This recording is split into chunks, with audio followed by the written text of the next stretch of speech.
Seguimos transmitiendo en vivo y en directo desde Chakra TV para todo el país y a través de www.chakratv.com.ar para todo el mundo. Sabés que nos podés seguir en redes y por supuesto siempre estar informado. Mucho movimiento en el campo, mucho movimiento también en nuestros jardines. Estamos en época de segunda floración de muchas plantas, así que hoy vamos a hablar justamente de cómo podemos seguir embelleciendo nuestros jardines. Y hemos traído un tema para el día de hoy, varios temas en realidad, pero un tema que es importantísimo. ¿Por qué? Porque estas plantas se pusieron de moda. Pero que se hayan puesto de moda no quiere decir que sepamos utilizarlas. Por eso hoy hemos decidido hacer un especial de gramíneas para vos. Sí, esas plantas que te gustan tanto, que las ponen en todos los countries, en todas las entradas de las casas, porque no necesitan cuidado, lo que decimos casi todos, no necesitan atención prácticamente, como si fuesen de plástico, parece que viven solas y por arte de magia. Bueno, hoy vamos a aprender justamente cómo las debemos cuidar, cómo tenemos que elegirlas, cuál es su tiempo de vida, cuándo se ponen más lindas, cuándo se ponen más feas. ¿Hay un solo tipo de gramíneas? Todo esto y mucho más hoy aquí en este programa. Y también vamos a aprovechar que recorrimos Mar del Plata para conocer sobre gramíneas y nos acercamos a uno de los viveros más importantes productores de árboles y arbustos de la República Argentina y de Latinoamérica, te diría. Todo eso lo vamos a ver hoy. Pero ¿qué te parece si arrancamos con esta presentación sobre gramíneas ornamentales?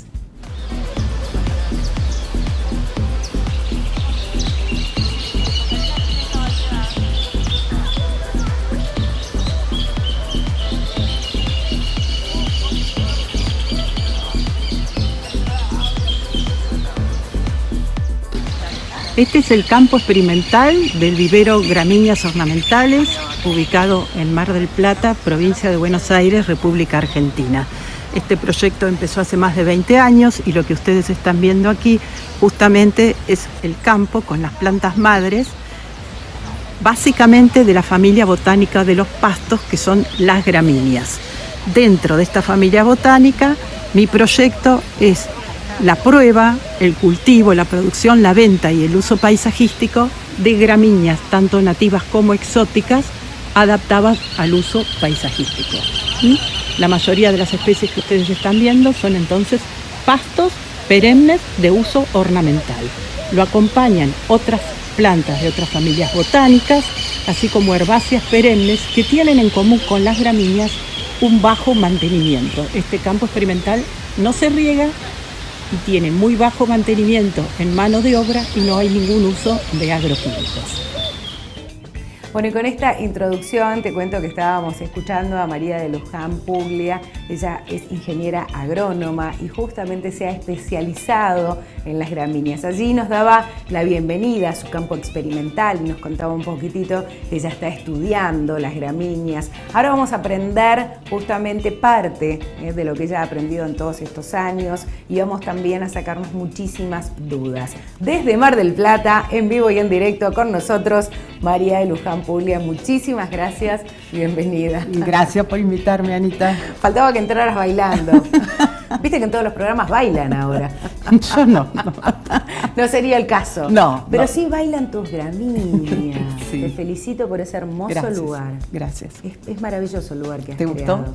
Me encantó. Bueno, Mirá que nosotros tratamos de mostrar un poco, ¿no? En imágenes lo que vemos, lo que nuestros ojos alcanzan a percibir y no se puede traducir esa belleza que uno vive en vivo y en directo. Contame un poquito, María, cómo Luján te voy a decir que me resulta más agradable, más fácil. Más fácil, ¿no?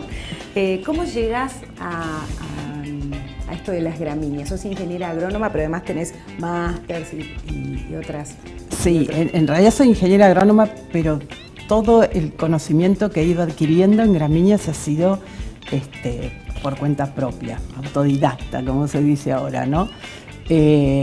Por supuesto, la base de ingeniero agrónoma me ha servido muchísimo. Claro. Estudiamos mucho los cereales en la facultad. Hay como una pasión por las gramíneas que viene muy inculcada desde la facultad. Pero después yo creo que el reconocer los paisajes de nuestro país me ha llevado a ver, bueno, estos paisajes tienen una gran proporción de gramíneas Y muchas de esas gramíneas son interesantes desde el punto de vista paisajístico, y yo creo que de ahí ha venido esta combinación. ¿Qué relación hay entre los cereales y las gramíneas? Digo? Bueno, es que gramíneas es el nombre botánico de la familia de los pastos. O sea, gramíneas es el nombre de la familia de los pastos. Y dentro de los pastos, que es una familia muy, muy importante desde el punto de vista no solo agroecológico, sino que las gramíneas son, dentro de las familias de las plantas, unas de las que tienen mayor cantidad de especies. Claro. Tienen 700 géneros, más de 10.000 especies distribuidas en todo el planeta y en todos los ecosistemas de la Tierra, exceptuando el agua salada. O sea que ahí nos da una idea de la importancia de los pastos en general. Claro, claro. Y bueno, dentro de los pastos los cereales son muy importantes porque 3 de los 4 cultivos más importantes en el mundo por cantidad son el arroz, el maíz y el trigo, que son cereales. Claro. Así que de ahí viene la importancia de los cereales y la importancia del estudio de las gramíneas en la Facultad de Agronomía.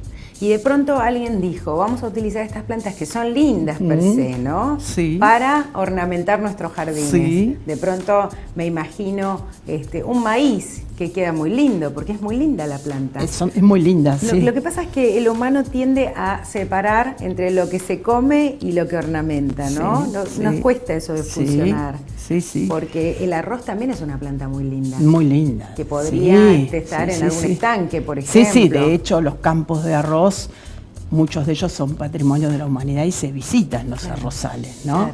Pero bueno, así como el hombre ha tenido desde siempre una relación muy especial con esta familia botánica, no ha sido solo por el lado utilitario, sino también esa conexión con el paisaje, que es muy difícil de evaluar, pero está en nuestro inconsciente colectivo. Nuestra relación con el paisaje, en donde los pastos son protagonistas, viene de nuestra historia como seres humanos en la Tierra, porque en todos los paisajes de la Tierra hay gramíneas. Entonces siempre ha habido algunos paisajistas desde siempre que han valorado el paisaje natural para incorporarlo en el paisajismo.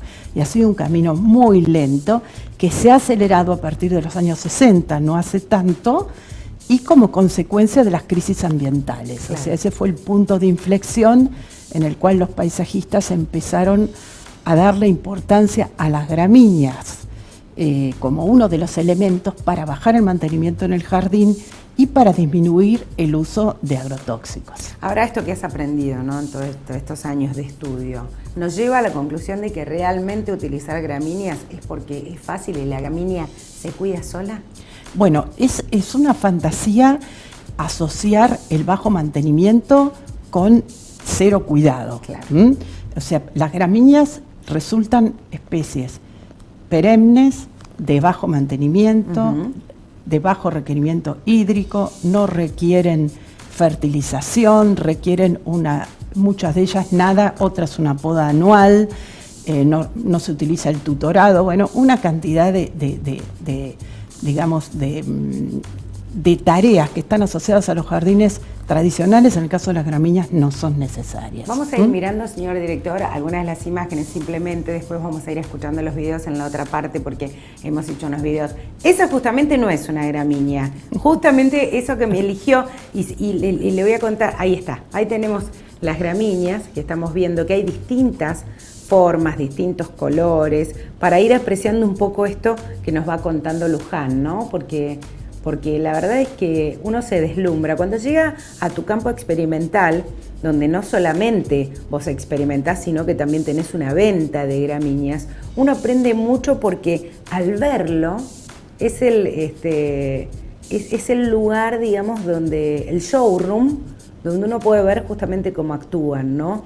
Y también esta interpretación que les has dado, que a mí me encantó, de utilizar crasas debajo de las gramíneas, que me gusta muchísimo cómo cubren ese espacio que a veces debajo de la gramínea queda feo, ¿no? O que queda como ese pelado o ese hueco. Contame un poquitito qué es lo que has ido aprendiendo en esta investigación. ¿Qué descubriste que uno tiene que tener en cuenta a la hora de elegir gramíneas para su jardín? Bueno, lo que descubrí es que está todo por hacer. O sea, lo que yo he estado haciendo en estos últimos 20 años es nada en relación con el gran potencial, porque en nuestra zona tenemos 1.300 taxones, que son entre géneros, especies, variedades y cultivares que todavía no han sido introducidos. El trabajo de domesticación de especies silvestres es un trabajo muy complicado. Lo que aprendí es que hay gramíneas para todas las situaciones y que hay muy pocas domesticadas y cultivadas por viveros, o sea que hay mucho para hacer. Pero para cualquier proyecto tenemos una cantidad importante de gramíneas asociadas a herbáceas perennes y a otro grupo que yo cultivo también en el vivero que llamamos genéricamente graminiformes, que son plantas de otras familias botánicas con aspecto de gramíneas. Por ejemplo, los carex. Los carex son ciperáceas, no son gramíneas. Claro. Los carex, los juncos, las totoras, los iris, o sea, hay muchas especies asociadas o con forma de pasto que, unidas a las gramíneas que están en cultivo y a muchas herbáceas perennes, suculentas, como decías vos, nos dan muchísimas posibilidades de hacer diseños interesantes con muy bajo mantenimiento. Tenemos un problema en el campo con las gramíneas, porque por lo general el productor agropecuario trata a todo lo que es gramínea o lo que no es comestible como invasora y como maleza, ¿no? Porque también tenemos que distinguir eso. Sí. ¿Cómo hacemos para controlar las gramíneas? Porque yo no sé si son todas realmente se vuelven malezas, porque avanzan muy rápido, o por una cuestión de diseminación de semillas. ¿Todas se propagan por semillas? ¿Todas son invasoras? ¿Cómo hacemos para elegir, para tomar conciencia de que podemos tener un lindo jardín dentro del campo sin invadir la zona productiva, ¿no? Bueno, es muy buena tu pregunta. Lo primero que hay que decir que todas las especies que están en cultivo han sido domesticadas para uso ornamental y paisajístico, las más conocidas, y la mayoría son plantas sedentarias, o sea que no se reproducen activamente por rizomas o estolones, o sea que no vamos a tener el problema que tendríamos, por ejemplo, con un bambú si lo dejamos sin ninguna protección. O sea que ya hay una cantidad muy grande de especies que han sido elegidas y evaluadas porque no generan ese problema en el jardín. O sea, lo primero que tenemos que saber es eso, ¿no? Si hay especies que son estoloníferas, pero las utilizamos para el césped. O sea que esa propiedad, esa característica de la planta es a nuestro favor. Puede ser que uno necesite que una especie se propague, pero para cierto uso. Si es para un jardín, en general no queremos que se propague. O sea que todas las especies que tienen rizomas o estolones quedarían fuera del uso tradicional del jardín. Y luego hay unas pocas especies que se resiembran. De esas especies que se resiembran, algunas se resiembran por el lugar, por la zona donde están. Por ejemplo, un ejemplo muy común es Nacella tenuissima, antes llamada Stipa tenuissima, que es una especie que se usa muchísimo porque es una cabellera etérea, que es de clima frío e invernal. Si nosotros la plantamos en una zona donde va a estar estresada, con calor y humedad, la especie tiende, es como si supiera que no va a vivir muchos años, y semilla.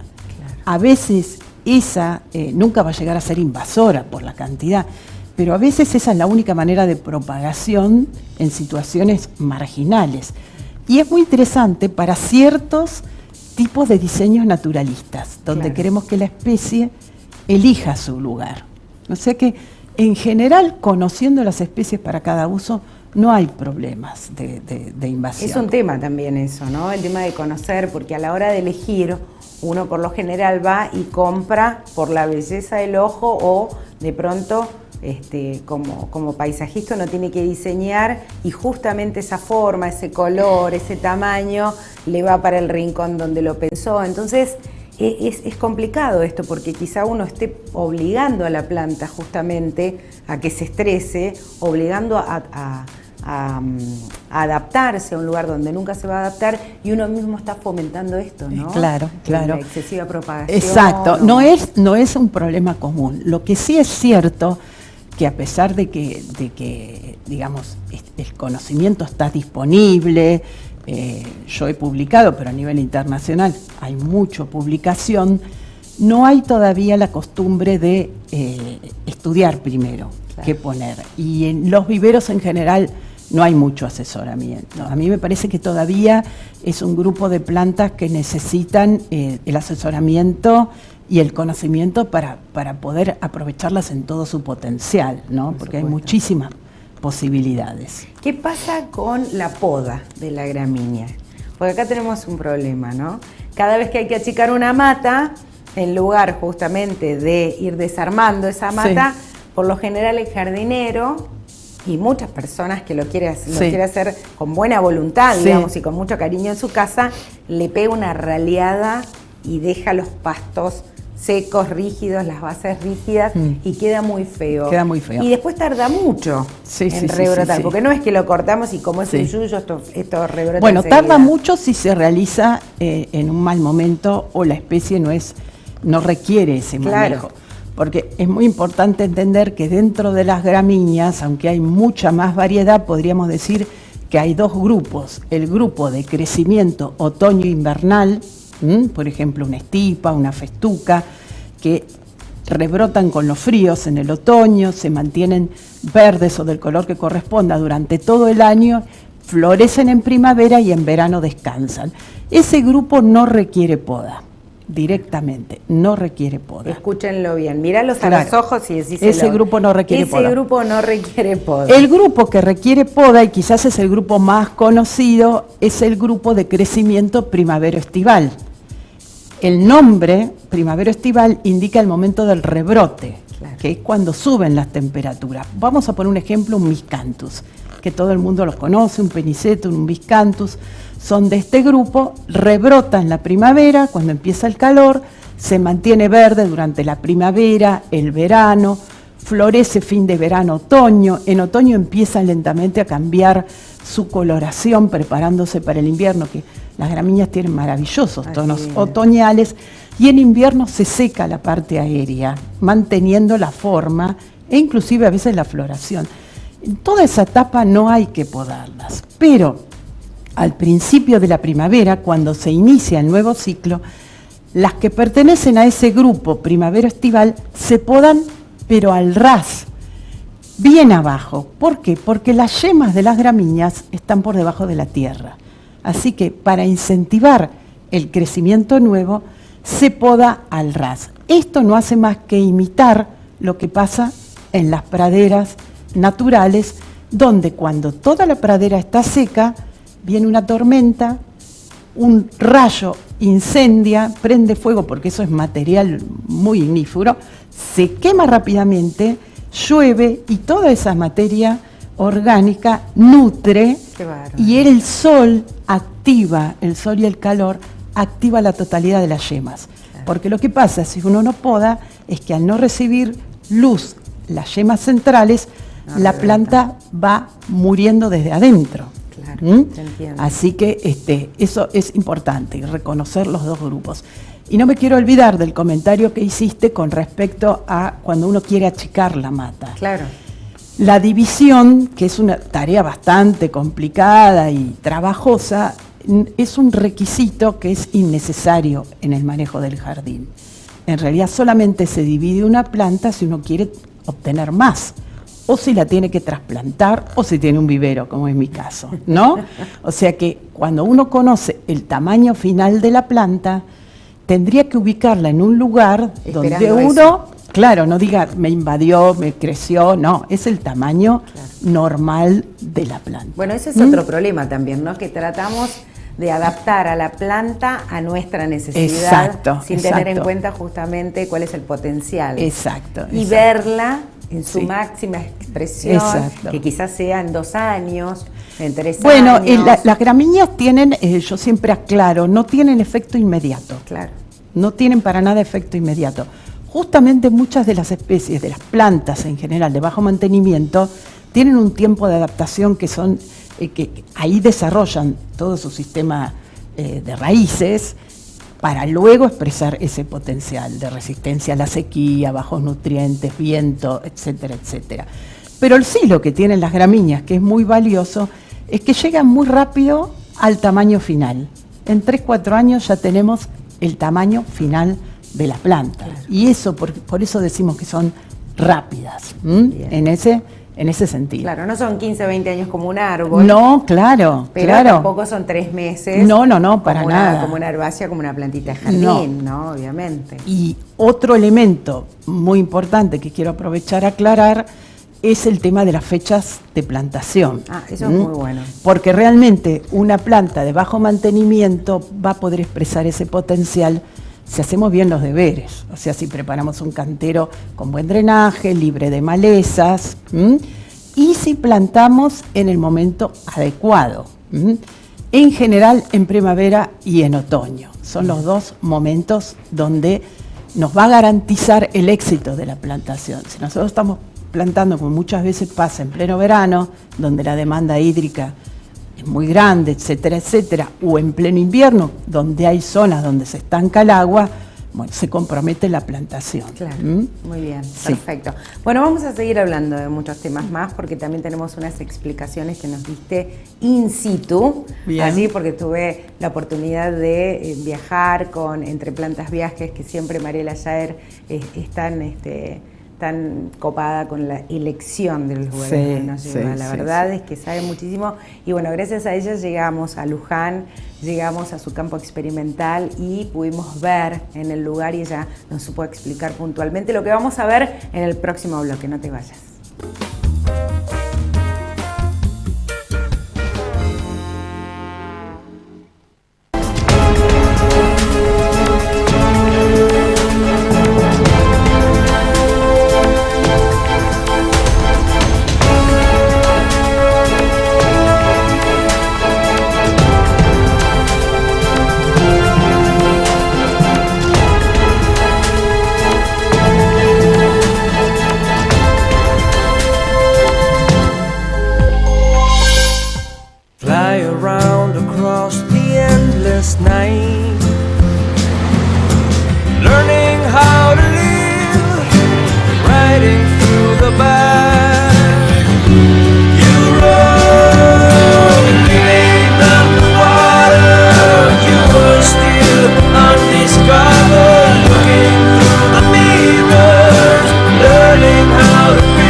Señor productor, un manejo responsable del ganado no solo mejora la productividad, sino la calidad de la carne. Por eso, para atender el bienestar animal, es necesario implementar buenas prácticas de manejo con instalaciones adecuadas y evitar el estrés del ganado durante el arreo, la carga y el transporte. Con la ganadería, ganamos todos.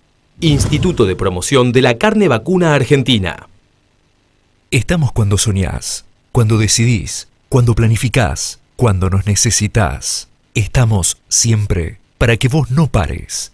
CLAS no para. Con Banco Galicia, financia lo que tu campo necesita. Comprá insumos combinando tu tarjeta Galicia Rural con préstamos en dólares a cosecha. Compra vacas de cría, mejora tus instalaciones o sembrá pasturas con préstamos para proyectos ganaderos. O invertí en maquinaria con un préstamo prendario o leasing Galicia. Banco Galicia, siempre junto al campo. Rotoenfardadoras Mainero, un negocio redondo, alta capacidad de compactación, gran productividad y el mayor rendimiento, con atador de hilo y red y sistema de cúter o tradicional. Hable hoy con su concesionario Mainero, tenga el mejor equipo, los mejores rollos y cierre un negocio redondo. Mainero. Rotoenfardadoras Mainero, un negocio redondo, alta capacidad de compactación, gran productividad y el mayor rendimiento, con atador de hilo y red y sistema de cúter o tradicional. Hable hoy con su concesionario Mainero, tenga el mejor equipo, los mejores rollos y cierre un negocio redondo. Mainero. Fly around across the endless night,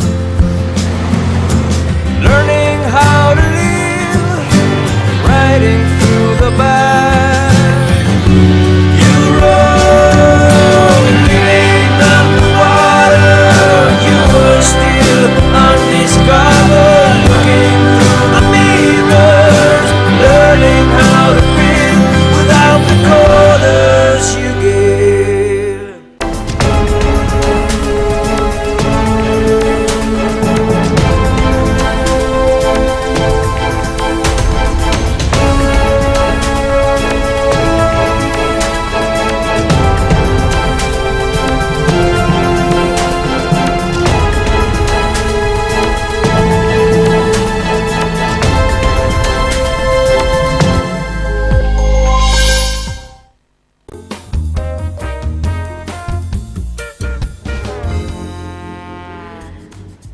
Y seguimos aquí desde el jardín hoy con este especial de gramíneas traído en directo desde Mar del Plata. Y después también vamos a estar recorriendo uno de los viveros más importantes de la Argentina y del mundo, te diría, productores de árboles y arbustos. Pero ahora estamos aquí con María de Luján Puglia. Ella nos está dando cátedra acá en el tema gramíneas. Y escuchen todos, acá hay que bajar las soberbias, hay que aprender a escuchar y quizá hay que replantearse la forma de trabajar, ¿no? Porque a veces nos pasa eso, tomamos una costumbre, ¿no? Trabajamos de determinada manera porque alguien nos explicó y nos quedamos con la falta de información que nos fuimos perdiendo a lo largo del tiempo, ¿no? Sí, yo lo veo mucho en las podas, por ejemplo, que veo esa poda alta, que vos decías que queda tan fea, bueno, que no tiene explicación, o sea, no está en ninguna bibliografía, no está recomendada por nadie y sin embargo se hace. Claro, porque muchos dicen, vamos a cortarla a 20, 30 centímetros para que quede eso hasta que salga al medio. Y lo que estamos haciendo es no permitiendo justamente la entrada de la luz. Sí. Sí, es cierto, hay cosas que se hacen de alguna manera, no se sabe bien por qué, entonces vale la pena detenernos y decir, bueno, ¿qué estamos haciendo? ¿Por qué? ¿Para qué? ¿Cuándo? ¿Qué pasa con el riego de las gramíneas? ¿Se riega? Bueno, mi campo experimental no se riega, o sea, no riego. Yo estoy en Mar del Plata, que tengo 900 milímetros, entonces mucha gente me dice, bueno, no regás porque tenés 900 milímetros. Si tuviera 400, tampoco regaría, tendría un vivero del semiárido, o sea, me adaptaría a la lluvia. Lo importante realmente para disminuir el mantenimiento y para que los jardines sean sostenibles es adaptar el jardín a la lluvia, adaptar el jardín al suelo, adaptar el jardín al manejo posible, a nuestra, digamos, hacerlo para nosotros, para el lugar, para el cliente, en el caso de uno que trabaja como paisajista, pensar bien las necesidades del cliente. Yo creo que se riega mucho y mal. En Buenos Aires es uno de los problemas para cultivar gramíneas. Riegan, no hay que regar. Claro. A la gramínea no le viene bien el riego. En Buenos Aires y alrededores llueve mucho más que en Mar del Plata y eso no las beneficia para nada. ¿Suelo pobre? ¿Suelo se rico? Adaptan. Un suelo que es espectacular. Yo tengo un suelo muy rico, negro, muy pero lindo. fíjate que en el campo experimental, como es el campo de plantas madres, yo estoy todo el día levantando matas para dividir y no incorporo mi compost, que es el que uso con arena para el sustrato de mis macetas. Incorporo arena justamente para mejorar el drenaje, porque las gramíneas no necesitan tanta cantidad de nutrientes. Claro. No, se adaptan muy bien a suelos pobres. Claro, Lo que sí se benefician la mayoría es con un buen drenaje, porque tienen que desarrollar mucho las raíces. O sea que las podemos tener en una maceta pequeña y lograr, por ejemplo, el esplendor de una planta que vuelca, si queremos hacer eso, podemos tenerla en poco... en general, tierra. No, fíjate que las gramíneas, justamente para desarrollar todo su potencial, necesita un área grande en proporción, porque la raíz que tiene, que es una raíz secundaria en cabellera, que es una especialidad de los pastos, requiere un área bastante importante de desarrollo, y eso es lo que le da la resistencia a la sequía, la capacidad de consumo de pocos nutrientes, la resistencia al vuelco, al viento, etcétera, etcétera. Te lo pregunto porque se están usando muchas gramíneas en macetas, sobre todo en balcones y terrazas, ¿no? Con esto de esperar a que termine de expresar todo su potencial. Y las plantitas quedan justamente pequeñas e incluso hasta se van muriendo. Exacto, pero en el caso de las macetas, mi recomendación es que en proporción la gramínea necesita una maceta ancha, no tan profunda, porque las raíces van para todos, con buen drenaje y separada del suelo, porque lo que pasa a veces con la maceta es que como que la tierra se cocina. Claro. Entonces a veces decís es la planta, no es la planta, es la planta en esa situación desfavorable de calor, el piso, la pared. Yo recomiendo siempre que se levante la maceta sobre ladrillos y utilizar aquellas especies, no las más grandes, de alto porte, aquellas que se mantienen verdes todo el año, porque muchas veces una planta que se seca en invierno queda divina en un jardín o en el paisaje, pero no tanto en una maceta, porque parece que se hubiera muerto, ¿no? Das charlas vos, das talleres, das cursos, sos una genia. Para vos es re fácil decirlo. Para vos y para mí es más difícil elegirlo. ¿Cómo hacemos para acceder a esta información? Digamos, o sea, uno puede de pronto armar un taller, una charla. Por supuesto, desde siempre, desde el principio a mí me interesó mucho la extensión.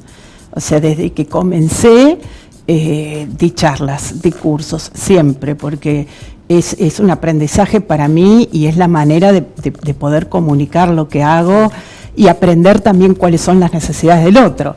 Así que yo estoy disponible para cursos y para charlas, me encanta. ¿Tenés alguna página? Tengo mi página web, se pueden comunicar por Facebook, por mail. ¿Cuál es? La página es María de Luján Puglia, es el nombre. Sí. María de Luján Puglia, no le digan Luján como yo solo porque no la van a encontrar.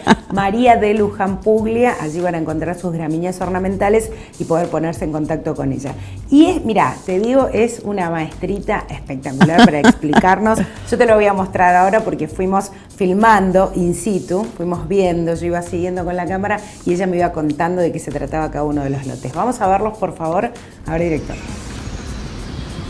Bien, caminando por el campo experimental podemos apreciar muchas herbáceas perennes que están en floración en esta época, en este caso Perovskia triplicifolia, que es una especie que se da muy bien en Mar del Plata porque requiere sequía, le gusta el frío y la encuentran así volcada porque ha llovido muchísimo. En esta zona del vivero estamos viendo la mayoría de los pastos de crecimiento primavero-estival, que son aquellos que todavía no han florecido, que van a florecer durante el verano y van a adquirir su calor otoñal a partir del mes de febrero, marzo, abril y mayo, para secarse y tener su periodo de reposo en invierno. Estos son los únicos que se podan al ras en agosto, septiembre, al principio de la primavera.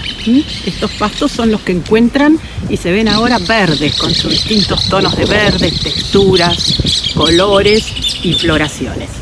Bueno, y ahí estábamos justamente viendo esto que nos explicabas antes, ¿no? El tema de verla, la planta, obviamente, cuando uno la ve en el lugar y la ve bien verde y la ve que está sana, se da cuenta que es de la temporada. Eso también nos ayuda. Sí, muchísimo. Sí. En cuanto a la sanidad, la verdad que no tengo nada para decir. No. ¿Se enferman las gramíneas?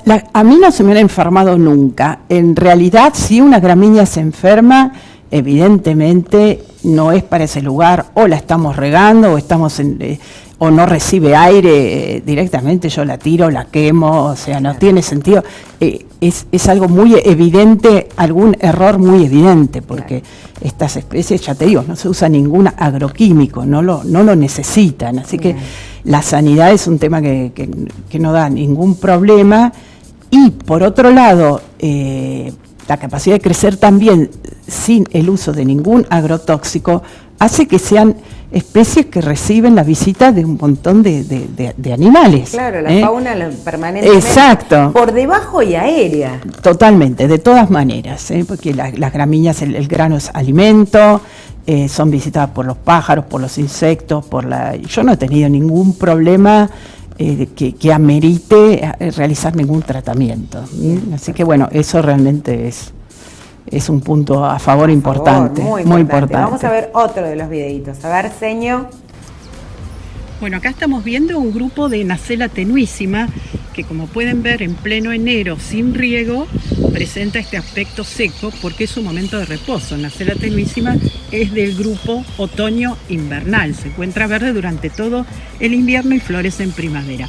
A su lado, una nativa muy importante que se llama Spartina pectinata, Aureo marginata, que tiene esta coloración verde y estas hojas péndulas, pero la importancia que tiene es que es una nativa de toda la zona de médanos, por lo tanto es una cocedora, no una fijadora de médanos, o sea que estas son las especies nativas de la costa atlántica que hay que preservar.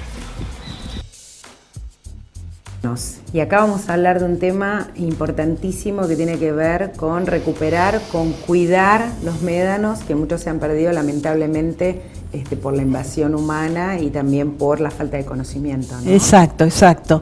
Es un tema muy importante que yo estoy estudiando en estos últimos años, trabajando con un grupo de investigación de la facultad, de geólogos, geógrafos, estudiando realmente la flora y la fauna de este sistema de médanos que tenemos en toda la provincia de Buenos Aires, que es un patrimonio que tendría que ser intangible, realmente protegerlo, porque además todas las especies que viven en la zona de médanos son endémicas, o sea que quiere decir que si pierden ese hábitat se extinguen. Claro.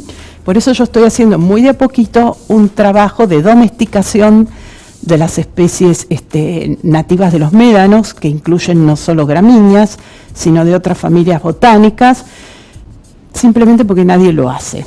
Y me parece importante domesticar estas plantas para hacer restauración de médanos. ¿Pudiste hablar con alguien, representante de algún gobierno provincial, nacional, plantear esta cuestión? En realidad trato de hacer mucha difusión del tema. No hemos tenido mucho éxito, la universidad tampoco, porque este tema es como que hay intereses contrapuestos con todo lo que es la especulación inmobiliaria del área de costas, que hay una presión muy grande turística.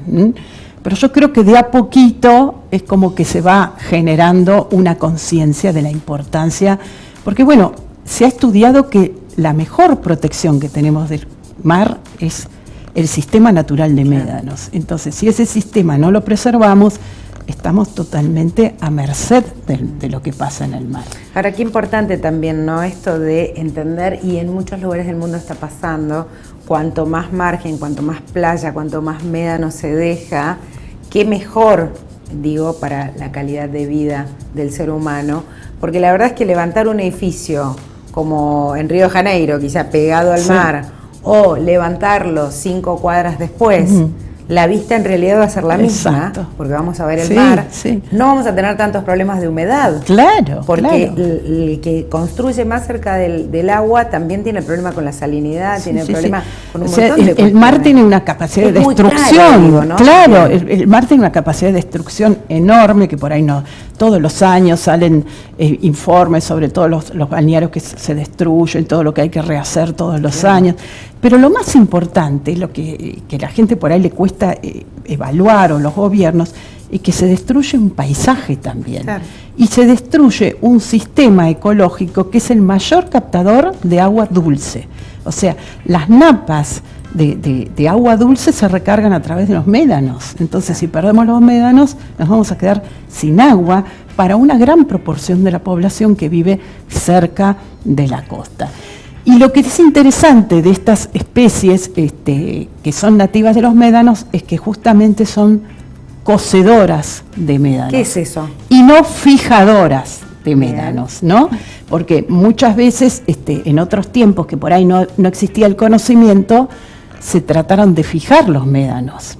Por ejemplo, en Villa Gesell, en Pinamar, que eso va en contra de la protección de los médanos. Fijarlo significa que con el viento el médano no va a cambiar su estructura. No se mueve. Y justamente el sistema medanoso funciona como protección por esa capacidad que tiene el médano de perder arena y ganar arena. Perder arena y ganar arena. ¿Y el cocedor qué haría? O sea, como una especie, digamos, dejaría como una abertura para que se... Lo que hacen las especies nativas cocedoras, como el Panicum urbilianum, como la Spartina pectinata, crean varias capas de rizomas, raíces, hojas. Entonces, por ejemplo, si el médano pierde la parte superior, esa parte de la plantación muere, pero tiene una reserva por debajo de rizomas que hace que emerjan nuevas hojas, fotosinteticen y vuelvan. Qué bueno.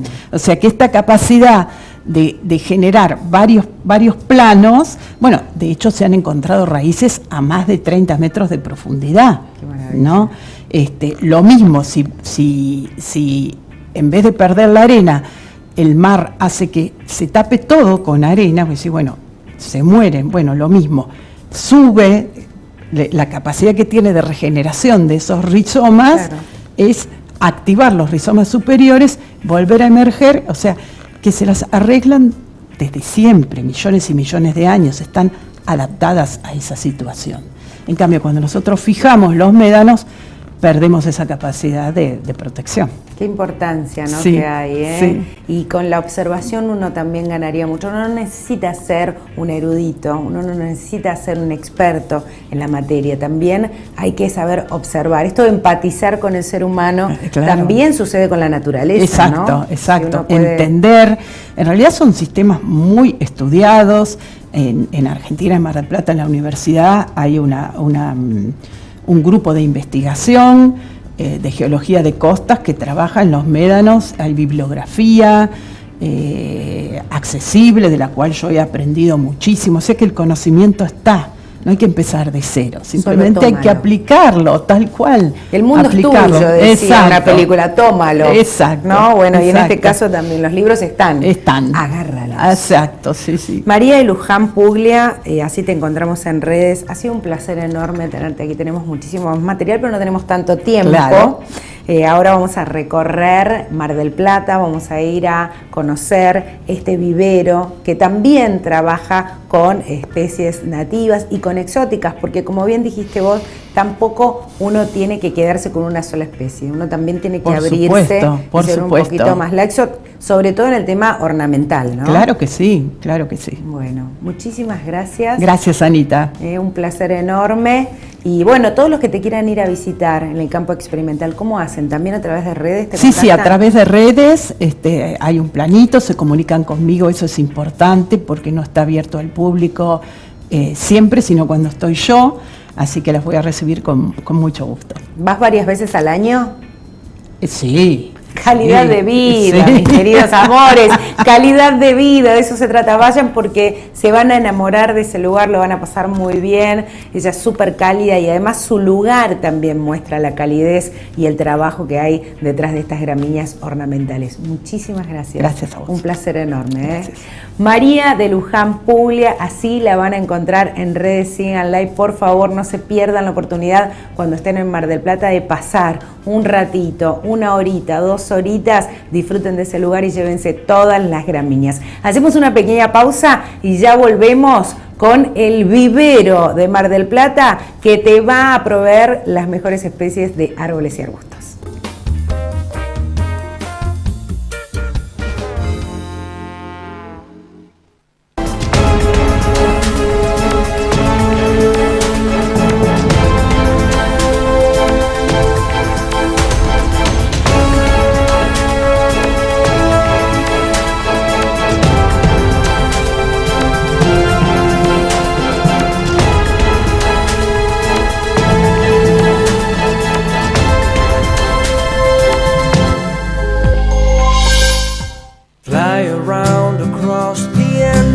Night, learning how to live, riding through the back. You rode beneath the water, you were still undiscovered, looking through the mirrors, learning how to breathe without the quarters you give. Señor productor, un manejo responsable del ganado no solo mejora la productividad, sino la calidad de la carne. Por eso, para atender el bienestar animal, es necesario implementar buenas prácticas de manejo con instalaciones adecuadas y evitar el estrés del ganado durante el arreo, la carga y el transporte. Con la ganadería, ganamos todos. Instituto de Promoción de la Carne Vacuna Argentina. Estamos cuando soñás, cuando decidís, cuando planificás, cuando nos necesitas. Estamos siempre para que vos no pares. CLAS no para. Con Banco Galicia, financia lo que tu campo necesita. Comprá insumos combinando tu tarjeta Galicia Rural con préstamos en dólares a cosecha. Compra vacas de cría, mejora tus instalaciones o sembrá pasturas con préstamos para proyectos ganaderos. O invertí en maquinaria con un préstamo prendario o leasing Galicia. Banco Galicia, siempre junto al campo. Rotoenfardadoras Mainero, un negocio redondo, alta capacidad de compactación, gran productividad y el mayor rendimiento, con atador de hilo y red y sistema de cúter o tradicional. Hable hoy con su concesionario Mainero, tenga el mejor equipo, los mejores rollos y cierre un negocio redondo. Mainero. Rotoenfardadoras Mainero, un negocio redondo, alta capacidad de compactación, gran productividad y el mayor rendimiento, con atador de hilo y red y sistema de cúter o tradicional. Hable hoy con su concesionario Mainero, tenga el mejor equipo, los mejores rollos y cierre un negocio redondo. Mainero. Fly around across the endless night, learning how to live, riding through the back. You roll beneath the water, you were still undiscovered, looking through the mirrors, learning how to live without the quarters you give.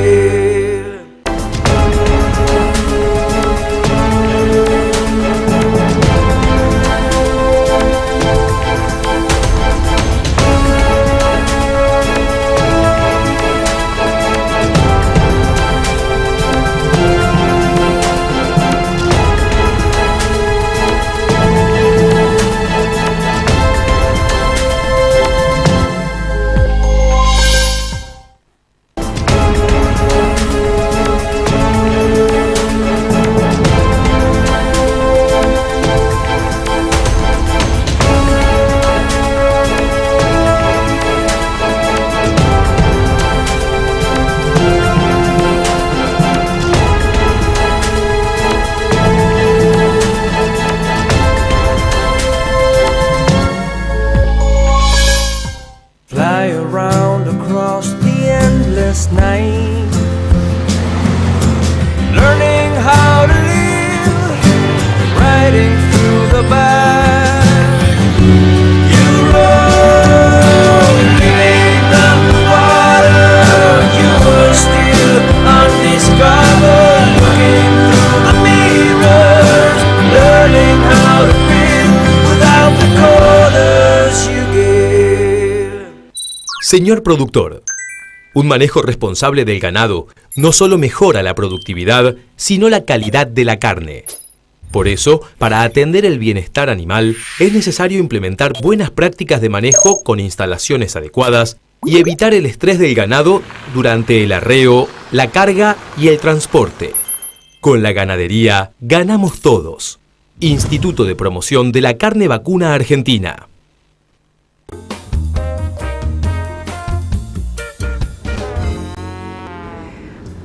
Últimos minutos del programa, y no por eso menos importantes, lo prometido es deuda. Vamos a ver la primera parte del informe hecho en el vivero de Mar del Plata.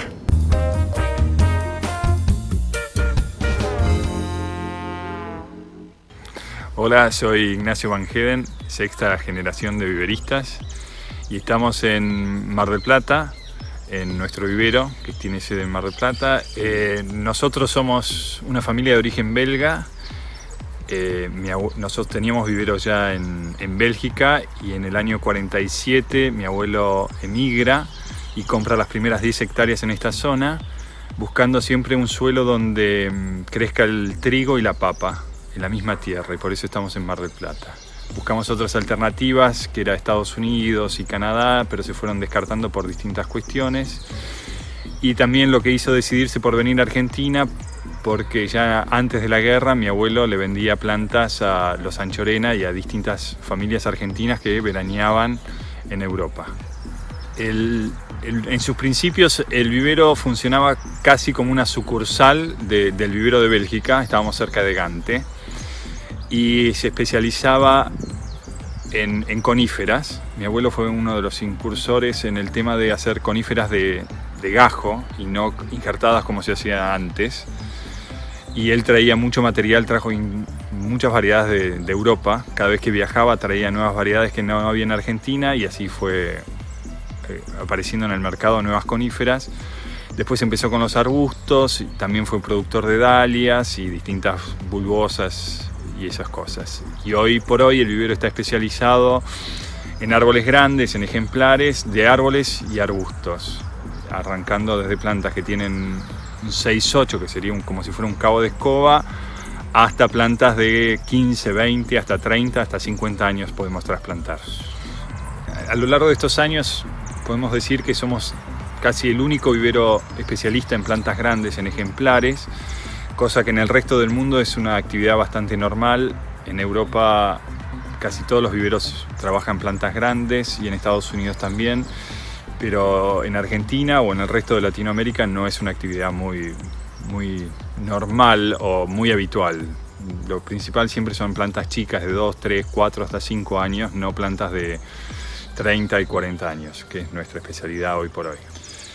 Hoy el vivero lo manejamos, sigue siendo una empresa de familia, y lo manejamos con mi hermano Nicolás y yo estamos a cargo. Nosotros somos 4 hermanos, pero 2 nos ocupamos del vivero. Este vivero también se caracteriza porque el 90% de las plantas que nosotros vendemos se producen acá. Hacemos todo el ciclo desde semilla, gajo, injerto. Todo se produce acá y se cría hasta el tamaño adulto.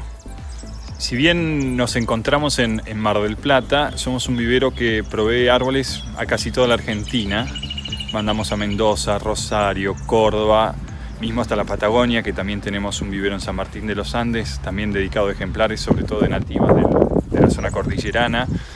Y nuestros principales clientes están en la zona de Buenos Aires y Gran Buenos Aires, pero abastecemos a todo el país, no somos solamente de acá. Las plantas viajan en camiones.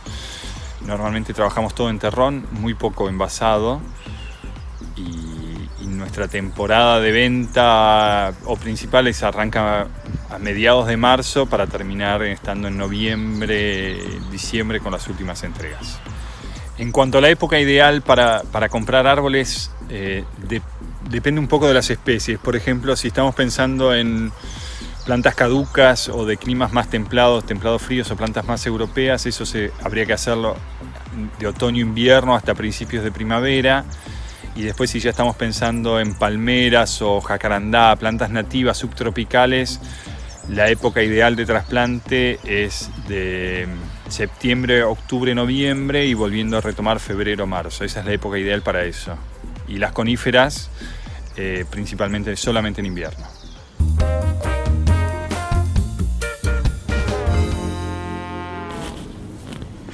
Bueno, y allí estábamos escuchando justamente a Ignacio Van Heerden, este vivero famosísimo. Y si no lo conoces, porque no tenés por qué conocer todo, ya ahora lo incorporás a tus datos. Y por supuesto nosotros lo vamos a incorporar a las redes, en Facebook, en Instagram y en YouTube, desde El Jardín con Anita. Así me encontrás. Ahora estoy sacando fotos porque tengo una lente macro y micro y estoy sacando fotos y probando, así que vas a poder ver toda la información. En un párrafo también me vas a ver cocinando, porque estoy haciendo un wok de verduras que en realidad en lugar de wok me salió así como verdura al vapor. ¿Ves? Ahí estuvimos comprando con las chicas, con el grupo de Entre Plantas Viajes, estuvimos recorriendo las quintas de Mar del Plata, eligiendo verdura fresca, y hablo un poco de la verdura orgánica. Cuando viene el gusanito en el choclo, significa que no está fumigado. Bueno, y nada, ahí vas a ver un poquito de cosas que vamos a ir sumando a lo largo